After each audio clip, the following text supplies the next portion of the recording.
Hey, funnel builders, how we doing? I'm actually going to move you over here. Mike here from Sell Your Service. I want to talk to you about how we create a niche using my butterfly niche method. Sorry, we're doing rearranging because it's the Christmas season. So I've just realized there's a ton of stuff behind me, and I want to talk through how I think a lot of funnel businesses should define their niche. Hey guys, if you're watching live, I'm checking, keep an eye on the comments so you can interact and say hello to me. If you're on Facebook, make sure that you click the more button and click the little button that says like allow access or something so I can see who's commenting. Otherwise, I can't see who's commenting. I don't think YouTube has that problem. So if you're watching now, just say a little hello and say live or something. If you're watching the recording, I'm really glad you're here. Make sure that you put in the comments niche if you're watching the recording, just so I can make sure I can differentiate between the two. Um, so yeah, we're basically going to go through our niche and how to create a niche for our marketing funnel business. I did this presentation. That's a little bit distracting having it constantly go across like that, isn't it? So I'm going to hide you, and I'm actually going to change it just to something a bit more static, just for the time being. There we go, that's slightly better. Um, how to create a niche for your business, particularly your funnel business. And I gave this presentation a couple of weeks ago in London with the guys at WordPress London. There is a live video of it available, but I figured, a lot of people got something out of it, so maybe I'll kind of go over it again. The framework that I want to share with you is really important when it comes to understanding everything that you've got in your head and how you want to kind of put it down on paper. This is going to stop you competing on price. This is going to help you identify and find customers and leads who want to work with you. It's going to help you become clearer on what it is that you're offering. You're going to become more profitable. It just blows everything out of the water. You absolutely have to start with your niche first. And I call it a butterfly niche, and we're going to go through that. What I actually really want out of this is for you to take away a framework. So we've got wings, right? That's what we're going to start with. I want you to come back with a framework because chances are you're not going to get the answer immediately on this call. You're not going to get the answer immediately on this video if you're watching it. I'd rather you learn a framework that you can use and go away and kind of repeatedly do yourself. And it's kind of a good time of year to do this because um, you get a little bit more downtime. You could try this exercise. It's also a really good exercise to do with customers as well. I know I certainly like doing it with customers. And what we're essentially going to do is come up with a niche for our business. As I quickly check my phone here, we're going to come up with a niche for our business by focusing and starting in a slightly different area. I think a lot of people kind of focus on the wrong things.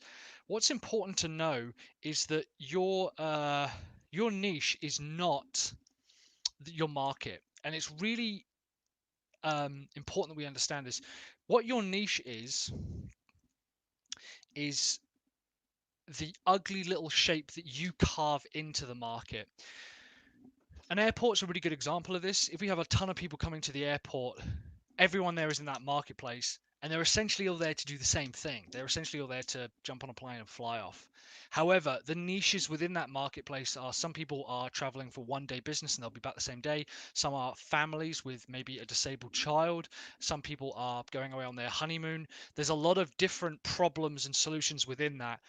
And I believe the way we have to find our niche is defined by what we want to go after, essentially. So we're going to start. We're going to do this whole process. And like I said, I'm actually going to go through the framework and then you can kind of take this away. What we want to start with first is what do you do? So the W is what? What out of all of the jobs that you have going from start to finish do you do with the customer? So up here we have the start, and then down here we have the finish. And I'll admit, finish is a bit of a weird phrase because we don't really ever finish with a customer. We're always like looking to do new things with them. So it's not usually a case where you'll never ever do work with them again. But I want you to list out what you do.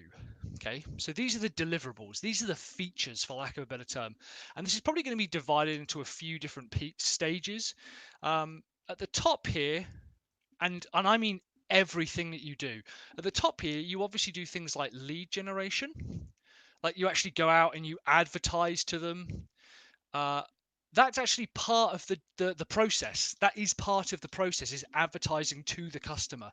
And then you'll probably get on a call with them and you'll qualify them.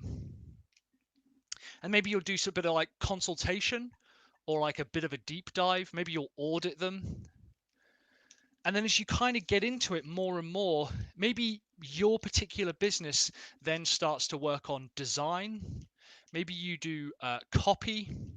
Now, if this is already too broad for you, great. If you are more specific and you think, well, actually, I don't do any of that. I actually just do straight away email marketing. Yes, we do lead generation and qualification. I still want you to write those things down. What do you deliver? Still want you to write those things down. And maybe you think, actually, we pretty much just do email. So we'll do email copy. We'll then look at their CRM. We'll look at their automations and things that have already set up. And then you'll come out of it and you'll do things like charging them, like actually invoicing the customer. And maybe charging them happens there and there and there and whatever. And then afterwards, there's kind of like relationship building. There's a lot of things that you do. I want you to list out what you do. And here's where most funnel builders stop. They basically say, cool, this is everything we do. Our niche is like a market. So it's everyone who's going to the airport. It's all small businesses. It's service businesses. It's digital entrepreneurs or whatever it is. And you say, we do this stuff for that market. And you are so far away from a niche. It's unbelievable. You have basically made a list of all the different types of options of features that customers have. And that's not good enough. If you want to find a niche, which basically eliminates the potential of competition. And to continue going through this, and we're basically going to understand at the end here, what is it that you sell? Okay, that's actually what we're going to come out with on the other side. So we start with what? List out everything. What you do. List out all the stuff that you deliver. What is it that you deliver? Next, I want to look at interest. Out of everything that you've done here, we're looking for a sweet spot. And this is going to be a shorter list, right? I want you to take things that you are both good at and that you love to do. So let's take copywriting. You might think, yeah, I'm good at copy. Do I love it? No, I'm not going to put it there. I'm really good at SEO, for example. I'm really good at SEO, but I don't love it. I love social media. Am I good at it? I don't really know. And we're going to make a list. And the idea is we want to find something that overlaps both of them. And it might turn out that you think, well, I love consulting, but I'm also good at it as well. Or I've done that the other way around. I love consulting, but I'm good at it as well. And you might find that that overlaps. And it might be you have a couple of things overlap. Maybe copy overlaps as well. Right? And this is often what we call our sweet spot, which is kind of this circle here, or these three circles of things we're good at, things that we love, and things that people value. Now, we know that they value them because you've probably delivered them in the past. Okay, that's actually relatively easy to figure out. We're now looking for things that overlap, that we're both good at, and that we love to do. And inside that section there, that's our sweet spot. And that's what we want to come away with here. So you're probably going to end up ideally with one or two things that interest you, that are inside the area of what it is that you actually do. Next is our niche. Now, as I mentioned, we do end up with sell, but I found that often people kind of come out the other side and say, well, I know what our niche is, but I still don't really know what it is we sell. That's not a problem. That's fine. Our niche basically needs to ask who benefits the most. So who benefits from one or two of these little things? And that's going to be a really short list. And we're also going to go down a few stages as well. So who benefits, characteristics,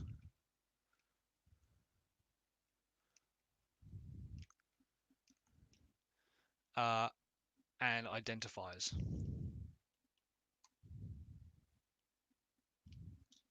So first of all, I want you to think about what type of person or what type of business benefits from you doing copy with them or just doing consulting. What type of business benefits? And you think, well, actually, we're going to change identity to requirements. There we go. Let's say that we decide to focus on consulting, right? So this is the thing we're moving forward. Who benefits from consulting? People who have maybe already got sales, people who have already got a certain size of business. I don't doubt that every single customer in the world would benefit from spending time with you.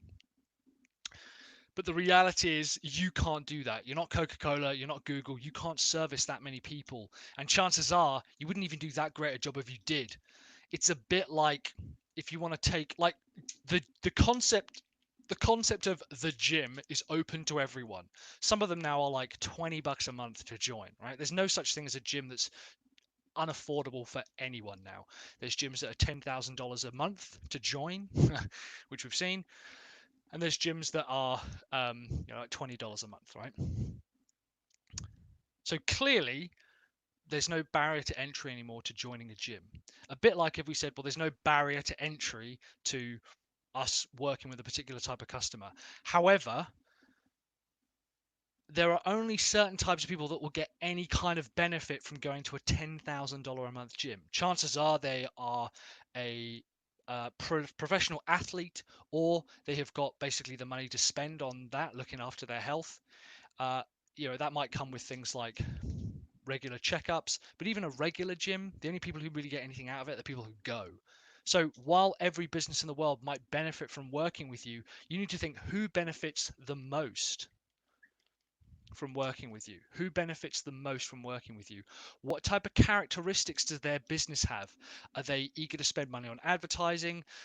Do they want to double the size of their revenue? Are they looking to sell their business? Maybe there's a particular type of product that suits your consultation.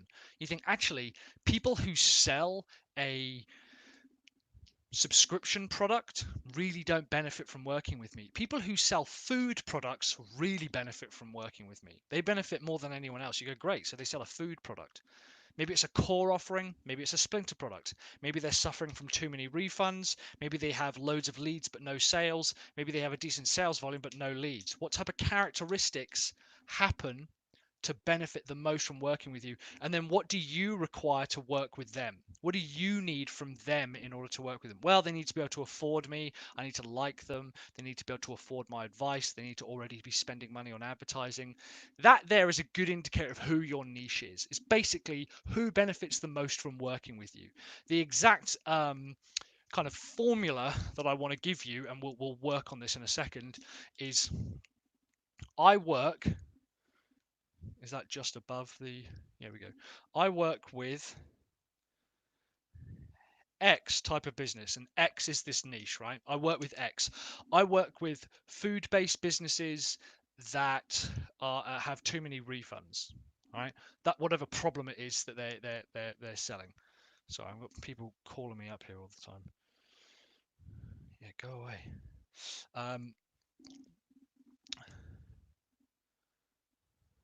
So that's basically I work with X. When we're looking at our when we're looking at who benefits the most from working with us, it's really critical that we understand the. Sorry, this is awful. I know it's really bad manners for me to do this live. There we go. That we're clear on who it is that benefits the most with us, right? That's our niche. Okay. This is really simple. Basically, what do they get or gain? By the way, this model I'm kind of still working out, so I might change some of this. So that's why it seems a bit all over the place. This is going to be slightly larger list. This is going to be kind of, like that again. And I want you to list out all the stuff that they will get or have or see in the future after working with you if they have these characteristics. For example, let's say that you work with people, you actually really benefit people who work with food. They have a high refund rate. I don't know what they're selling if they've got a high refund rate. And the requirement to work with you is they need to be able to spend money on advertising. Okay, what are they going to have afterwards? Well, they're going to have a lower refund rate. They're going to probably increase profits. So I'm just going to put profits plus because I can't be bothered to write increase profits. They're going to have happier customers. They themselves are going to be happier, so morale is going to be up. There we go. There's a lot of things that they get after working with you. And it's, again, it's just a case of listing that out. What is it that they actually get? What is it that they kind of begin to have after working with you? And most people kind of stop there. And then finally, the thing that we sell, what is the number one thing that I tell people that we should do when we sell? We sell futures, not features. So I want you to talk about the future that your customer has after they work with you, after they get this kind of stuff. What is it that they end up walking away with? What is it that they have in their future? So in the future, after working with me, and we want to keep it emotional and illogical, you know, my customers are confident about putting new products to market. My customers know that they have a low refund rate. After working with me, my customers, in fact, the refund rate is probably pretty. My customers are confident about launching new products. Like, why is a refund rate important? Because some businesses don't care about the refund rate. Some businesses are like, yeah, we know we get about a 50% refund rate. Okay, why is that? Why do some businesses not care? Why does this business care? And you think, well, the reason we care about the refund rate being really, really high is that we end up losing a lot of money. You go, great. So in the future, you're making more profit, right? You're saving more money. You're processing fewer refunds, and that actually becomes, I work with X with Y problem, and when they work with us, they achieve Z result.